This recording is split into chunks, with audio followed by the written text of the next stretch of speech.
Hey everybody, Jammy here, and McDonald's french fries. Crispy, golden, and they have an unmistakable taste. We can all agree that these are the best french fries in the game, right? People like to say, I prefer In-N-Out, I prefer Burger King. There's McDonald's french fries, and then there's the rest. On YouTube and other places on the internet, there are tons of copycat recipes to make McDonald's fries at home. And guess what? Most of them suck! Like pan pizza, people like to get fancy. And here's the thing. McDonald's is terrible for you. They shove a bunch of chemicals in their food to make it taste good, so you keep coming back. Their fries are no different. They do have kind of an addictive quality, don't they? Now, there's a secret ingredient that makes these fries taste so good. And we're gonna get to it, but just so you know, it's an ingredient that is kind of polarizing. So if you want to make them taste like it and you don't like this ingredient, you're just gonna have to make peace with it. There's no getting around it. Now, for this recipe, you can buy frozen french fries and then you can fry them up the way you usually do and then sprinkle them with our McFlavor Dust. Or you can do what I do and you can make a big batch of frozen fries and then you can keep them in the freezer and then anytime you want McDonald's fries, it's seconds away. I'm using a method for frozen french fries developed by Ethan Klobowski. I murdered that. Anyway, it's foolproof. But if you do want to fast forward to the secret ingredient, the chapters are down below in the description. As far as fries goes, it's russet potatoes all the way. There's about 3 pounds here. Since these are McDonald's fries, we're gonna peel them. Can I get this peel off in one go? If I can, you gotta promise to like the video. Sweet! You owe me a like, Busta. Place your taters in water so they don't brown. I'm going for uniformity, so I'm gonna use this potato press with the smallest die I own. I think it's 3/8 of an inch. See? Perfect. You can freehand it if you want, but just make sure they're more or less the same. Back in the water. This method for frozen fries involves boiling the potatoes first, then par frying them. For the boil, you will need 2 tablespoons of vinegar. Do not skip this. It's not going to make your potatoes taste sour, but it will keep them from falling apart in the water. Alright, 8 cups of water go into a nice big heavy pot. Have a sheet pan lined with a towel and your frying spider hanging around too. Once the water is boiling, add the vinegar and about 4 pinches of salt. Stir it in. Add 2 spiderfuls of potatoes at a time and cook them for exactly 8 minutes. Do not crowd the pot. They need room to cook. Once the time is up, remove them from the pot and allow them to dry on the paper towels. Repeat with your potatoes and then let them cool completely. Alright, once they're cool, you're going to want to spray a sheet down with no stick spray. Trust me on this.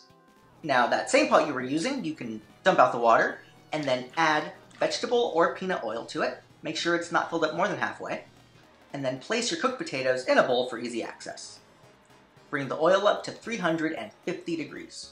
This is what your frying station should look like. Potatoes, hot oil, grease sheet. Let's go. Alright, carefully add 1 spiderful of potatoes at a time, and then cook for exactly 90 seconds. Do not add more potatoes. If you rush this, they will come out gross. When the 90 seconds is up, carefully strain them and add them to our greased sheet. Repeat the step with the rest of your potatoes. Alright, believe it or not, these are going to go in the freezer for 8 hours. Bye-bye! When the time is up, remove them, and then mix them up.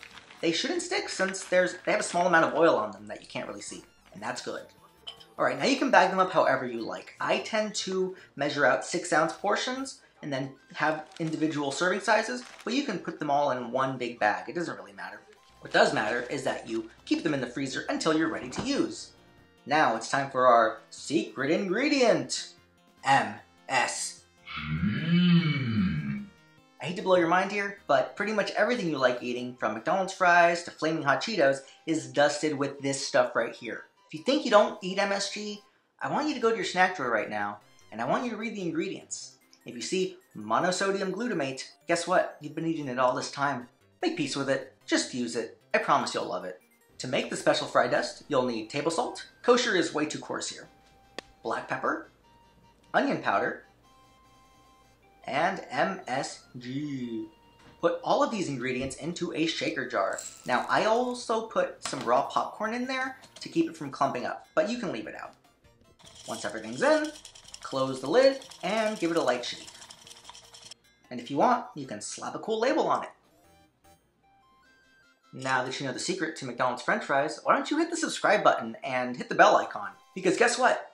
There's other stuff you can do with this cool stuff, and I plan on showing it to you in future videos, and I don't want you to miss them.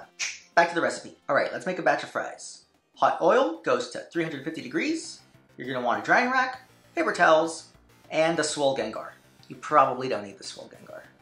All right, to your oil, carefully add 6 ounces of frozen fries straight from the freezer. Fry for 90 seconds, or until they look, well, perfect, actually. By the way, you can also air fry these, and there's going to be instructions to do that in the description. Let them drain for a second or two. Then, put them in a large bowl and shake on that flavor dust. A few shakes. Then, toss them kind of like you were making buffalo wings. Alright, serve them up. But how do they taste?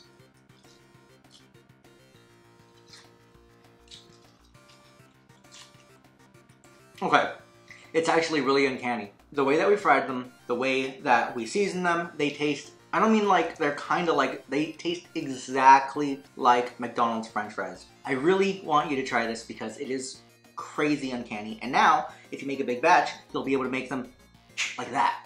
McDonald's French fries are yummy!